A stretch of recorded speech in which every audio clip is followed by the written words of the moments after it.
2026 ജനുവരി മാസം 3-ാം തീയതി മാതൃഭൂമി ദിനപത്രത്തിൽ വന്ന ഒരു പ്രസ്താവന. അത് ഓർത്തഡോക്സ് സഭയുടെ പരമാധ്യക്ഷൻ ബസേലിയോസ് മാർത്തോമ മാത്യൂസ് തൃതീയൻ കാതോലിക്ക ബാവായുടെ ഒരു സ്റ്റേറ്റ്മെൻറ്റാണ്. ഈ സ്റ്റേറ്റ്മെൻറ്റ് വിഷയം ആത്മീയമല്ല, ചരിത്രമാണ്. അല്പം വിവാദത്തിന് സാധ്യതയുള്ള ഒരു സ്റ്റേറ്റ്മെൻറ്റാണ് ആദരണീയനായ കാതോലിക്ക ബാവ നൽകിയിരിക്കുന്നത്. അതിനെക്കുറിച്ചൊരു വീഡിയോ ചെയ്യാൻ വേണ്ടിയാണ്. അദ്ദേഹത്തിൻ്റെ അഭിപ്രായം എന്നെ സംബന്ധിച്ചിടത്തോളം എത്രമാത്രം യോജിപ്പുള്ളതാണ്, എത്രമാത്രം വിയോജിപ്പുള്ളതാണ്. ഞാൻ ആവർത്തിച്ച് പറയുന്നു, ഇത് ആത്മീയ വിഷയമല്ല, തികച്ചും ചരിത്രപരമായ ചരിത്ര വിഷയമാണ്. അതേക്കുറിച്ചാണ് അദ്ദേഹം സ്റ്റേറ്റ്മെൻറ്റ് നടത്തിയിരിക്കുന്നത്. അപ്പോൾ അങ്ങനെ ഒരാളെ, ഒരു പരമാധ്യക്ഷൻ ചരിത്ര സംബന്ധിയായ ഒരു വിഷയത്തെക്കുറിച്ചൊരു സ്റ്റേറ്റ്മെൻറ്റ് നടക്കുമ്പോൾ ഒരു ചരിത്ര വിദ്യാർത്ഥിയായ എൻ്റെ ചില നിരീക്ഷണങ്ങൾ അദ്ദേഹത്തെ അറിയിക്കാനും ഒപ്പം തന്നെ പ്രിയപ്പെട്ട പ്രേക്ഷകരുമായി പങ്കുവയ്ക്കാനും വേണ്ടിയാണ് ഞാൻ ഈ വീഡിയോ ചെയ്യുന്നത്. ആദ്യം തന്നെ ഒരു കാര്യം ഞാൻ സൂചിപ്പിച്ചു കൊള്ളട്ടെ. ഞാൻ മതപുരോഹിതന്മാരെ ബഹുമാനിക്കുന്ന, ആദരിക്കുന്ന, ദൈവഭയമുള്ള ഒരു വ്യക്തിയാണ്. ഒരു നിരീശ്വരവാദി വിഷയത്തെ സമീപിക്കുന്നവരല്ല ദൈവഭയമുള്ള ഒരു വ്യക്തി ഈ വിഷയത്തെ സമീപിക്കുന്നത്. 2, അദ്ദേഹം പ്രതിനിധീകരിക്കുന്നത് ഓർത്തഡോക്സ് സഭയാണ്. ഓർത്തഡോക്സ് സഭയിൽപ്പെട്ട ഒട്ടേറെ സുഹൃത്തുക്കളും അതുപോലെ തന്നെ ഞാൻ ബഹുമാനിക്കുകയും ആദരിക്കുകയും ചെയ്യുന്ന ഒട്ടേറെ വലിയ ആളുകൾ, വലിയ മനുഷ്യർ, ഞാനുമായിട്ട് അടുത്ത് ഇടപഴകുന്ന ആളുകൾ ധാരാളമായിട്ടുണ്ട്. അതുകൊണ്ട് തന്നെ ഓർത്തഡോക്സ് സഭയുമായിട്ട് എനിക്കൊരു ബന്ധമുണ്ട്. 2, ഞാൻ പഠിച്ചത് പ്രീ ഡിഗ്രി തൊട്ട് MA വരെ ഞാൻ പഠിച്ചത് പത്തനംതിട്ട കാത്തലിക്കറ്റ് കോളേജിലാണ്. ആ കോളേജ് ഓർത്തഡോക്സ് സഭയുടെ കോളേജാണ്. അതിൻ്റെ സ്ഥാപകന് മാർ ഫിലക്സിനോസ് തിരുമേനിയാണ്. അപ്പോൾ ഞാൻ ആദ്യമായി ജീവിതത്തിൽ കാണുന്ന ഒരു വലിയ പുരോഹിതൻ, സാധാരണ നാട്ടിലുള്ള പള്ളിയിലുള്ള അച്ഛന്മാരെ കണ്ടിട്ടുണ്ടെങ്കിലും ഉയർന്ന തരത്തിലുള്ള ഒരു ബിഷപ്പിൻ്റെ സ്റ്റാറ്റസ് വരുന്ന ഒരാളെ ഞാൻ ആദ്യമായിട്ട് കാണുന്നത് ഫിലക്സിനോസ് തിരുമേനി പ്രീ ഡിഗ്രിക്ക് പഠിക്കുമ്പോഴാണ്. അദ്ദേഹം എൻ്റെ അമ്മാവൻ്റെ അധ്യാപകനുമായിരുന്നു. ശരിക്കും പറഞ്ഞാൽ ഫിലക്സിനോസ് തിരുമേനിയുടെ സ്നേഹം നിറഞ്ഞ കണ്ണുകൾ, വാത്സല്യം തുളുമ്പുന്ന പെരുമാറ്റം, വളരെ സംസ്കൃത ചിത്തനായ ഒരാളുടെ പെരുമാറ്റം, ഇതൊക്കെ ഫിലക്സിനോസ് തിരുമേനിയിൽ നിറഞ്ഞു നിന്ന ഒരു അഭിമന്യനായ പുരോഹിതനായിരുന്നു. അദ്ദേഹത്തിൻ്റെ രൂപം ഇപ്പോഴും എൻ്റെ മനസ്സിലുണ്ട്. മറ്റൊരാൾ ക്രിസോസ്റ്റം തിരുമേനിയാണ്. അദ്ദേഹത്തിൻ്റെ അരമന കോഴഞ്ചേരിയിലായിരുന്നു. അദ്ദേഹത്തെ പോകാനും കാണാനും സംസാരിക്കാനും ഒക്കെ എനിക്ക് അവസരം ലഭിച്ചിട്ടുണ്ട്. ഏത് ഗഹനമായ വിഷയത്തെയും വളരെ നർമ്മബോധത്തോടെ അവതരിപ്പിക്കുന്ന ക്രിസോസ്റ്റം തിരുമേനിയെ ഇഷ്ടപ്പെടാത്തവരാരും ഉണ്ടാവില്ല. ക്രിസോസ്റ്റം തിരുമേനി ജാതിക്കും മതത്തിനും ഒക്കെ അതീതമായി കേരളത്തിലെ പൊതുസമൂഹം ഏറ്റവും ഇഷ്ടപ്പെടുന്ന ക്രൈസ്തവ പുരോഹിതന്മാരിൽ ഒരാളാണ്. ഞാനിത് പറഞ്ഞത് അങ്ങനെ ഒട്ടേറെ ക്രൈസ്തവ പുരോഹിതന്മാരെ ബഹുമാനിക്കുന്ന ഒരാളാണ് ഞാൻ. അപ്പോൾ അതുകൊണ്ട് തന്നെ ഞാൻ ഇതൊരു പുരോഹിതൻ്റെ എതിരെ നടത്തുന്ന ഒരു സ്റ്റേറ്റ്മെൻറ്റായിട്ട് ദയവായിട്ട് തെറ്റിദ്ധരിക്കരുത്. തിരുമേനി നടത്തിയ ഒരു സ്റ്റേറ്റ്മെൻറ്റിലേക്ക് നമുക്ക് വരാം. അദ്ദേഹത്തിൻ്റെ സ്റ്റേറ്റ്മെൻറ്റ് ആദ്യം തുടങ്ങുന്നത് പത്രം കൊടുത്തിരിക്കുന്ന ടൈറ്റിലാണ് മതഭ്രാന്തന്മാരെ നിയന്ത്രിക്കേണ്ടത് ഭരണകർത്താക്കളാണ്. അദ്ദേഹത്തിൻ്റെ ആദ്യത്തെ സ്റ്റേറ്റ്മെൻറ്റ് പ്രധാന ഭാഗം ഇതാണ്: RSSൻ്റെ പോഷക സംഘടനകളായ VHPയും ബജറംഗ് ദളും ക്രിസ്ത്യാനികളെയും മതന്യൂനപക്ഷങ്ങളെയും ആക്രമിക്കുന്നത് വാസ്തവമാണെന്ന് കാതോലിക്ക ബാവ പറഞ്ഞു. ഇവിടെയാണ് ഒരു ചരിത്ര വിദ്യാർത്ഥി എന്നുള്ള നിലയിൽ എനിക്ക് അദ്ദേഹത്തോടെ വിയോജിപ്പുള്ള ഒരു പ്രധാനപ്പെട്ട കാര്യം. അതിലെ പ്രധാനപ്പെട്ട കാര്യം അദ്ദേഹം പറയുന്നത് RSSൻ്റെ പോഷക സംഘടനകളാണ് VHPയും ബജറംഗ് ദൾ എന്നുള്ളതാണ്. അത് സത്യത്തിന് അദ്ദേഹം RSSനെ കുറിച്ച് മനസ്സിലാക്കാത്തത് കൊണ്ടാണ്. RSSൻ്റെ പോഷക സംഘടനകളല്ല ഈ ബജറംഗ് ദളോ അല്ലെങ്കിൽ വിശ്വ ഹിന്ദു പരിഷത്തോ.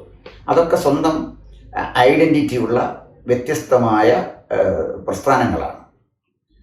അത് അതിൻ്റേതായ രീതിയിലാണ് പ്രവർത്തിക്കുന്നത്. RSS വേറെ രീതിയിലാണ് പ്രവർത്തിക്കുന്നത്. അതുകൊണ്ട് ആദ്യം അദ്ദേഹം മനസ്സിലാക്കേണ്ടത് ഇത് ബജറംഗ് ദളും വിശ്വ ഹിന്ദു പരിഷത്തും RSSൻ്റെ പോഷക സംഘടനകളല്ല എന്നാണ് ഞാൻ മനസ്സിലാക്കിയിട്ടുള്ളത്. എൻ്റെ നിരീക്ഷണമാണ് പറയുന്നത്, ഞാൻ മനസ്സിലാക്കിയിട്ടുള്ള കാര്യമാണ് പറഞ്ഞത്. 2, അദ്ദേഹം പറയുന്നത് മതഭ്രാന്തന്മാരെ നിയന്ത്രിക്കേണ്ടത് ഭരണകർത്താക്കളാണ്.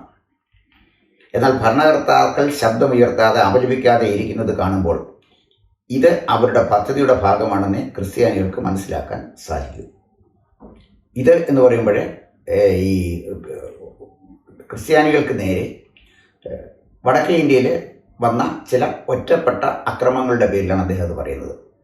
അത് സ്വാഭാവികമായിട്ട് നമ്മുടെ ഈ ക്രിസ്തുമസ് ആഘോഷമൊക്കെ ആയിട്ട് ബന്ധപ്പെട്ട ചില അക്രമങ്ങൾ ഉത്തരേന്ത്യയിൽ ചില ഭാഗത്ത് നടന്നു. ഇതിനെക്കുറിച്ചാണ് തിരുമേനി പറയുന്നത്. അത് അദ്ദേഹത്തിനെ സാമാന്യവൽക്കരിച്ചുകൊണ്ടാണ് അദ്ദേഹം പറയുന്നത്. അദ്ദേഹത്തിൻ്റെ സ്റ്റേറ്റ്മെൻറ്റ് കണ്ടാൽ ഇന്ത്യയിലുടനീളം ക്രിസ്മസ് ആഘോഷിക്കുന്ന ക്രൈസ്തവ വിശ്വാസികൾക്കെതിരെ RSS ഗൂഢാലോചന നടത്തി VSPയും അതുപോലെ തന്നെ ബജറംഗ് ദൾ എന്നുള്ള സംഘടനകളെയൊക്കെ കൂടെ കൂട്ടി ക്രിസ്ത്യാനികൾക്കെതിരെ കൃത്യമായി ആക്രമണം നടത്തുന്നു എന്ന മട്ടിലാണ് തിരുമേനി അങ്ങനെ കൊടുത്തിരിക്കുന്നത്. ഒരുപക്ഷെ അദ്ദേഹത്തിൻ്റെ തെറ്റിദ്ധാരണ കൊണ്ട് പറഞ്ഞതാകാം ഇത് എന്നാണ് എനിക്ക് തോന്നുന്നത്. അതിനുശേഷം ഈ വാർത്തയുടെ അടിയിൽ കൊടുത്തിരിക്കുന്നത് ഹിന്ദുക്കളും ഇന്ത്യയിൽ കുടിയേറി പാർത്തവർ. ഈ ഫ്രണ്ട് പേജിൽ മാതൃഭൂമിയുടെ 1ാമത്തെ പേജിൽ വന്ന ഈ വാർത്തയ്ക്ക് താഴെ വന്നിരിക്കുന്ന കാര്യങ്ങളാണ് ഞാൻ ഈ പറയുന്നത്. ഇത് 1ാമത്തെ പേജിൽ വന്ന വാർത്തയാണ്. അതിന് 5ാമത്തെ പേജിൽ അതിനൊരു എക്സ്റ്റൻഷൻ ഉണ്ട്, കൂടുതൽ വാർത്തകളുണ്ട്. അവിടെ അദ്ദേഹം പറയുന്നത് ഹിന്ദുക്കളും ഇന്ത്യയിൽ കുടിയേറി പാർത്തവർ. ഹിന്ദുക്കളും ഇന്ത്യയിൽ കുടിയേറി പാർത്തവരെന്ന് ഓർത്തഡോക്സ് സഭാധ്യക്ഷൻ ബെസോലിയോസ് മാർത്തോമാ മാത്യൂസ് തൃതീയൻ കത്തോലിക്ക ബാവ. വിദേശികളാരും ഇവിടെ പാടില്ലെന്ന് RSS പറയുന്നു. ക്രിസ്തുവിന് മുമ്പ് 2000 BC ഇറാനിൽ നിന്ന് ഇവിടെ കുടിയേറി പാർത്ത ആര്യന്മാർ ബ്രാഹ്മണീയ ആരാധന ഉണ്ടാക്കി കഴിഞ്ഞ് രൂപപ്പെട്ടതാണ് ഹിന്ദുമതം. ഇന്ത്യയിൽ ജനിച്ചു വളർന്ന ഒരു ആര്യനുമില്ല, ഒരു ഹിന്ദുവുമില്ല. ഇതാണ് അദ്ദേഹം പറയുന്ന ഒരു പ്രധാനപ്പെട്ട കാര്യം. ഇവിടെ അദ്ദേഹത്തിനെ പറ്റിയ ഒരു കാര്യം, അദ്ദേഹം അതിനെക്കുറിച്ച് ഇന്ത്യയിലെ ആര്യനൈസേഷനെ കുറിച്ച് ചരിത്രകാരന്മാരുടെ ഇടയിൽ വ്യത്യസ്തമായ അഭിപ്രായമുണ്ട്. ഈ പറയുന്ന പോലെ ആര്യൻ അധിനിവേശം ഇന്ത്യയിൽ നടന്നിട്ടുണ്ട് എന്നുള്ളതിന് ചരിത്രപരമായ ഒരു തെളിവുമില്ല എന്നുള്ളതാണ് വാസ്തവം. അപ്പോൾ എന്തായാലും ശരി, ചരിത്ര വിഷയമായിട്ട് ഞാൻ അതിലേക്ക് പോകുന്നില്ല. അദ്ദേഹം പറയുന്ന ഇനി ഇറാനിൽ നിന്ന് ഇങ്ങോട്ട് വന്ന് കുടിയേറി വന്ന ആളുകൾ, അങ്ങനെ വന്ന ആളുകൾ ബ്രാഹ്മണീയമായ ആരാധനാ രീതി ഉണ്ടാക്കിക്കഴിഞ്ഞ് രൂപപ്പെട്ടതാണ് ഹിന്ദുമതമെങ്കിൽ അതിന് സംശയിക്കേണ്ട കാര്യമില്ല. ഈ കുടിയേറ്റക്കാരുടെ കൂട്ടത്തിൽപ്പെട്ടവരാണ് തിരുമേനിയുടെ പൂർവ്വപിതാക്കന്മാരും. അല്ലാതെ അവർ ശൂന്യാകാശത്തൊന്നും ഇങ്ങോട്ട് വന്നതല്ലല്ലോ, ചന്ദ്രനിൽ നിന്ന് വന്നവരല്ലല്ലോ. അപ്പോൾ അതുകൊണ്ട് അഥവാ അങ്ങനെ വന്ന കുടിയേറ്റക്കാര് ബ്രാഹ്മണിക്കൽ സിസ്റ്റത്തിൽ ഉണ്ടാക്കിയെടുത്തതാണ് ഹിന്ദുമതമെങ്കിൽ അവരുടെ സന്തതി പരമ്പരകളല്ലേ തിരുമേനി ഇപ്പം നമ്മുടെ നാട്ടിലുള്ള എല്ലാവരും. അപ്പോൾ തിരുമേനിയും അതിൽപ്പെടുന്ന ഒരാളല്ലേ. അല്ല, തിരുമേനി വിദേശ രാജ്യത്തൊന്ന് കുടിയേറി പാർത്ത ഒരാളല്ലെന്ന് അങ്ങ് തന്നെ പറയുന്നുണ്ട്. ഇനി 2ാമത്തെ കാര്യം അദ്ദേഹം പറയുന്നത് AD 52 മുതൽ ഇവിടെ ജീവിക്കുന്നവരാണ് ക്രിസ്ത്യാനികൾ. AD 52 മുതൽ ഇവിടെ ജീവിക്കുന്നവരാണ് ക്രിസ്ത്യാനികൾ എന്ന് പറയുന്നത് സെൻറ്റ് തോമസിൻ്റെ കേരളത്തിലേക്കുള്ള വരവുമായി ബന്ധപ്പെട്ട കാര്യങ്ങളാണ്. ക്രിസ്തുവിൻ്റെ ശിഷ്യനായ സെൻറ്റ് തോമസ് കേരളത്തിൽ വന്നു എന്നതിന് ചരിത്രപരമായ തെളിവുകളില്ല. പക്ഷേ AD 52 ക്രിസ്ത്യാനികൾ കേരളത്തിലുണ്ട് ഉണ്ടായിരുന്നു എന്നതും അവരെ ഇവിടെ ജീവിച്ചിരുന്നു എന്നതിനെക്കുറിച്ചും കൃത്യമായ തെളിവുകളുണ്ട്. ഇത് പറയുമ്പോഴേ എൻ്റെ മനസ്സിലെ ഓർമ്മ വരുന്നത്, കുറച്ചു കാലങ്ങൾക്ക് മുമ്പ് കോട്ടയത്ത് ഒരു കോളേജിൽ കുറച്ചു കാലം മുമ്പ് ഒരു സെമിനാർ നടക്കുകയുണ്ടായി. ആ സെമിനാറിലെ വിഷയം സംഘകാലത്തെ ക്രിസ്തീയ ബിംബങ്ങൾ എന്നുള്ളതായിരുന്നു. അതിലെ ഏറ്റവും രസകരമായൊരു കാര്യം, ഈ സംഘകാലം എന്ന് പറയുന്നത് BC 3ാം നൂറ്റാണ്ട് മുതൽ AD 3ാം നൂറ്റാണ്ട് വരെയുള്ള ഒരു കാലഘട്ടമാണ് ഈ സംഘകാലം എന്ന് പറയുന്നത്. ഇനി ക്രിസ്തുമതം രൂപം കൊണ്ടത്, അതായത് ക്രിസ്തുമതം ഇന്നത്തെ കാണുന്ന മട്ടിലെ നിയതമായ രൂപത്തിൽ രൂപം കൊണ്ടത് AD 325 കോൺസ്റ്റാന്റിനോപ്പിളിൽ അവിടുത്തെ രാജാവായിരുന്ന കോൺസ്റ്റന്റൈൻ പുറപ്പെടുവിച്ച എഡിക്റ്റ് ഓഫ് മിലാൻ അനുസരിച്ചാണ് ക്രിസ്തുമതത്തിൻ്റെ സംഘടിത രൂപം കിട്ടുന്നതും ക്രിസ്ത്യാനികൾക്കെതിരെയുള്ള പീഡനം അവസാനിപ്പിക്കുന്നതും പിന്നീട് ക്രിസ്തുമതം സ്റ്റേറ്റ് റിലീജിയനായിട്ടൊക്കെ മാറുന്നതും. AD 325 ഉണ്ടായ ഒരു മതം AD 52 ഇവിടെ ബിംബങ്ങൾ ഉണ്ടാക്കി എന്ന് പറഞ്ഞാൽ അതിന് അടിസ്ഥാനപരമായ എന്ത് സാധുതയാണുള്ളത്? അപ്പോൾ ചരിത്രത്തെ മതത്തിൻ്റെ വീക്ഷണകോണിലൂടെ വിലയിരുത്തുമ്പോൾ ഒട്ടേറെ അപകടങ്ങളുണ്ടാകും. അതിനകത്ത് ചേർത്ത് വയ്ക്കാൻ കഴിയാത്ത പല കണ്ണികളും ഉണ്ടാകും. അത് ചരിത്രമാവില്ല എന്ന് ആദരണീയനായ തിരുമേനി ആദ്യം തിരിച്ചറിയേണ്ട ഒരു പ്രധാനപ്പെട്ട കാര്യമാണ്. ഇനി അദ്ദേഹം പറയുന്ന മറ്റൊരു പ്രധാനപ്പെട്ട ഒരു കാര്യമുള്ളത്, അത് വളരെ പ്രധാനപ്പെട്ട വാർത്തയായിട്ട് തന്നെയാണ് മാതൃഭൂമി കൊടുത്തിരിക്കുന്നത്. മതഭ്രാന്തന്മാരെ നിയന്ത്രിക്കേണ്ടത് ഭരണകർത്താക്കളാണ്, ഈ ആക്രമണങ്ങളിൽ നിന്ന് ക്രിസ്ത്യാനികളെ രക്ഷിക്കാൻ. എന്നാൽ ഭരണകർത്താക്കൾ ശബ്ദമുയർത്താതെ അപലപിക്കാതെ ഇരിക്കുന്നത് കാണുമ്പോൾ ഇത് അവരുടെ പദ്ധതിയുടെ ഭാഗമാണെന്നേ ക്രിസ്ത്യാനികൾക്ക് മനസ്സിലാക്കാൻ സാധിക്കും എന്ന് പറഞ്ഞാൽ വളരെ വ്യക്തമായിട്ടാണ് തിരുമേനി പറഞ്ഞിരിക്കുന്നത്. ഭരണകർത്താക്കളുടെ നിശബ്ദമായ അനുവാദത്തോടെയാണ് ഇന്ത്യയിലെ എവിടെയും നടക്കുന്ന ഈ ആക്രമണം എന്നാണ് അദ്ദേഹം പറഞ്ഞിരിക്കുന്നത്. ഇവിടെ ആക്രമണം എന്ന് പറയുമ്പോൾ നമ്മൾ ആക്രമണത്തിൻ്റെ ചരിത്രം എടുത്താൽ കൊലപാതകങ്ങൾ നടന്നിട്ടുണ്ട്. ക്രിസ്മസ് കരോളിനെതിരെ നടന്ന അക്രമം പോലെ അക്രമങ്ങൾ നടന്നിട്ടുണ്ട്. ഒറ്റപ്പെട്ട ഇത്തരം ചില അക്രമങ്ങളുടെ പേരിൽ ഒരു വലിയ സാംസ്കാരിക സംഘടനയായ RSSനെ അങ്ങ് ഇത്രമാത്രം രൂക്ഷമായി വിമർശിക്കുന്നത് ശരിയാണോ എന്ന് ആലോചിച്ച് നോക്കണം. ഉത്തരേന്ത്യയിൽ ഏതെങ്കിലും ഗ്രാമത്തിൽ, ഇന്ത്യ വലിയൊരു ഉപഭൂഖണ്ഡമാണ് തിരുമേനി, അവിടുത്തെ ജനങ്ങളെ എല്ലാം നിയന്ത്രിക്കാൻ ഒരു ഭരണകർത്താവിനും കഴിയില്ല.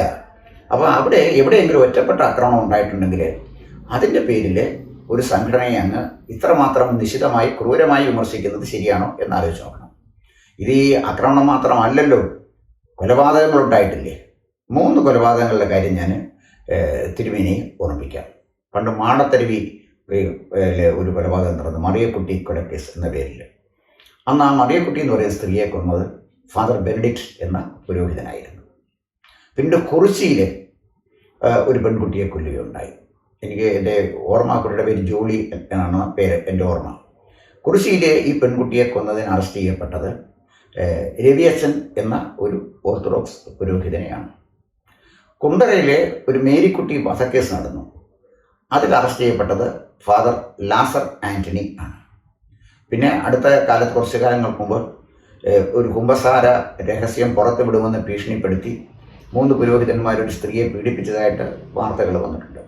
അപ്പം ഇതൊക്കെ ഒറ്റപ്പെട്ട സംഭവങ്ങളാണ്. ഇതിൻ്റെ പേരിൽ പുരോഹിതന്മാരെ അടച്ചാക്ഷേപിച്ച് പീഡിപ്പിക്കുന്നവരെന്നോ കൊലപാതകികളെന്നോ വിശേഷിപ്പിക്കാൻ കഴിയുമോ തിരുമേനി?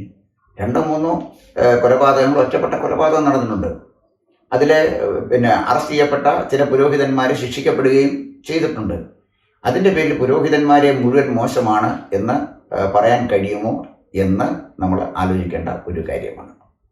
ഇനി മറ്റൊരു പ്രധാനപ്പെട്ട ഒരു കാര്യം അദ്ദേഹം പറയുന്നതിൽ, വിദേശികളാരും ഇവിടെ പാടില്ല എന്നാണ് RSS പറയുന്നത്. വിദേശികളാരും ഇവിടെ പാടില്ല എന്ന് RSS എവിടെയെങ്കിലും പറഞ്ഞതായിട്ട് തിരുമേനി മനസ്സിലാക്കിയിട്ടുണ്ടോ? എങ്ങനെയാണ് വിദേശികൾ ഇവിടെ പാടില്ല എന്ന് പറയാൻ പറ്റുന്നത്? അങ്ങനെ പറഞ്ഞിട്ടുണ്ടോ തിരുമേനി? അത് ആലോചിക്കേണ്ട ഒരു കാര്യമല്ലേ. അദ്ദേഹം പറയുന്ന മറ്റൊരു പ്രധാനപ്പെട്ട ആരോപണം, ഇന്ത്യ ഫോർ ഹിന്ദുസ്, ഇത് RSSൻ്റെ ആപ്തവാക്യമാണ് എന്ന് പറയുന്നു. തിരുമേനി ദയവായിട്ട് ഇത്തരം തെറ്റിദ്ധാരണാജനകമായ പ്രസ്താവനകൾ കൊടുക്കുന്നതിന് മുമ്പ് RSS എന്ന് പറയുന്ന സംഘടനയെക്കുറിച്ച്, ഇന്ത്യയിൽ ഏറ്റവും അധികം സ്വാധീനമുള്ള ഒരു സാംസ്കാരിക സംഘടനയാണ് RSSനെ കുറിച്ച് അങ്ങ് കൃത്യമായിട്ടൊന്ന് മനസ്സിലാക്കുന്നത് നല്ലതാണ്. ഞാൻ എൻ്റെ വാക്കിൽ നിന്ന് കേൾക്കുന്ന RSSനെ കുറിച്ച് ആധികാരികമായിട്ട് പറയാൻ കഴിയുന്ന ഒരാളല്ല ഞാൻ. എങ്കിലും തിരുമേനിക്ക് RSSനെ കുറിച്ച് അറിയാൻ ഏറ്റവും പറ്റിയത് ദേവലോകം അരമനയുടെ അടുത്ത് നിന്ന് 4-5 കിലോമീറ്ററേ കാണൂ എന്നാണ് എനിക്ക് തോന്നുന്നത് ജസ്റ്റിസ് KT തോമസ് താമസിക്കുന്ന സ്ഥലം. അങ്ങ് KT തോമസിനെ വിളിച്ചിട്ട് RSS എന്ന് പറയുന്ന സംഘടന എന്താണ്, എന്തിനു വേണ്ടിയാണ് അത് നിലകൊള്ളുന്നത്, എങ്ങനെയാണത് പ്രവർത്തിക്കുന്നത് എന്ന് ചോദിക്കുന്നത് കൊള്ളാം. കുറച്ചു കാലം മുമ്പ് ജസ്റ്റിസ് KT തോമസ് RSSനെ വിലയിരുത്തി പറഞ്ഞ അഭിപ്രായം നമ്മുടെ ചാനലുകളിലുണ്ട്. അതുകൊണ്ട് അതിൻ്റെ വിശദാംശത്തിലേക്ക് ഞാൻ പോകുന്നില്ല.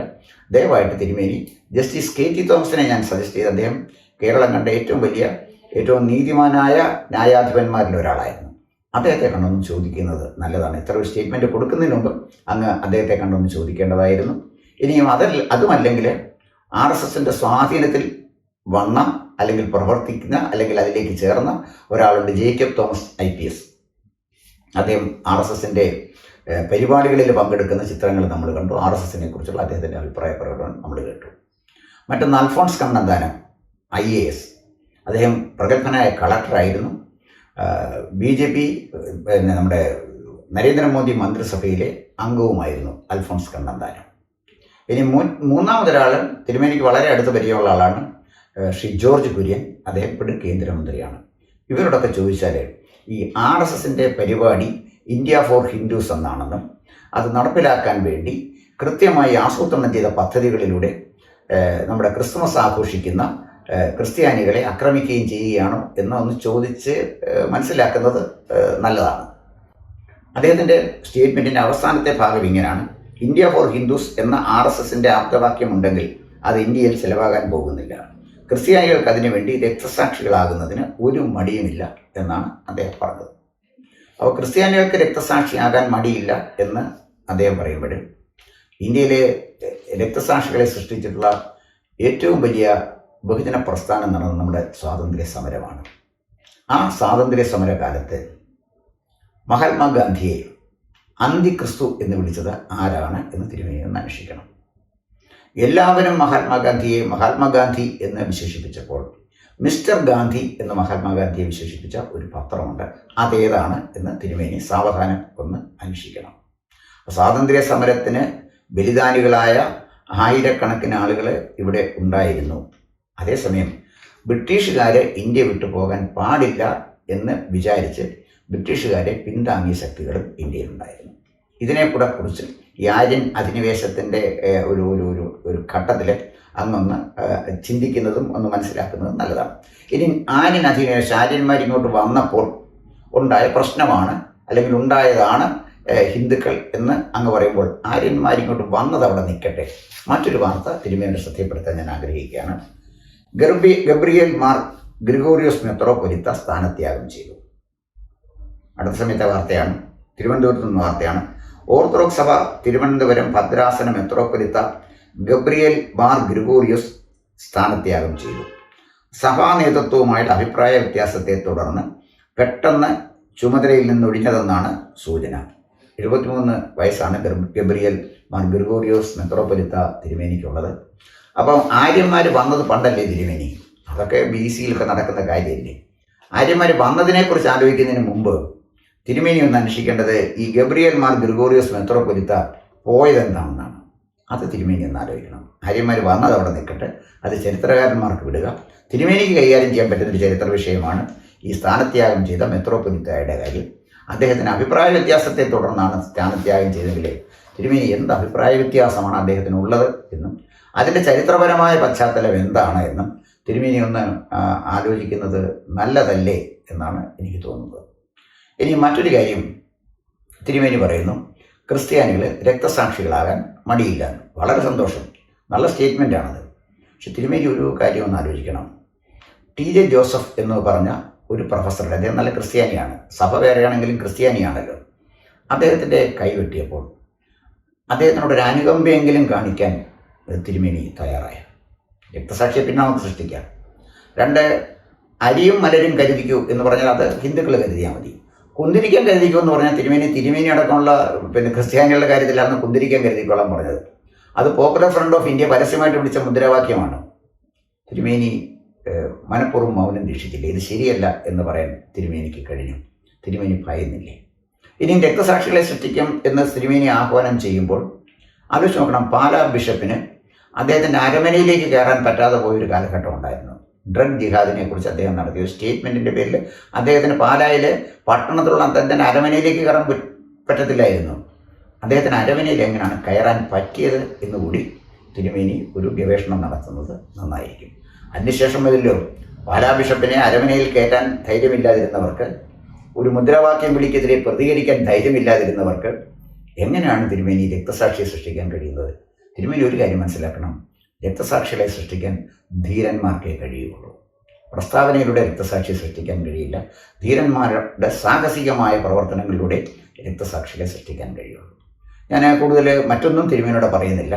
തിരുമേനി കേരളത്തിലെ തകർക്കപ്പെട്ട ക്ഷേത്രങ്ങളെക്കുറിച്ച് തിരുമേനി എന്നറിയുന്നു. ആര്യന്മാരുടെ വരവിൽ നിൽക്കുന്നതിന് മുമ്പ് ടിപ്പുവിൻ്റെ പടയോട്ടക്കാലത്ത് ഇവിടെ തകർക്കപ്പെട്ട ക്ഷേത്രങ്ങളെക്കുറിച്ച് തിരുമേനി പഠിക്കണം.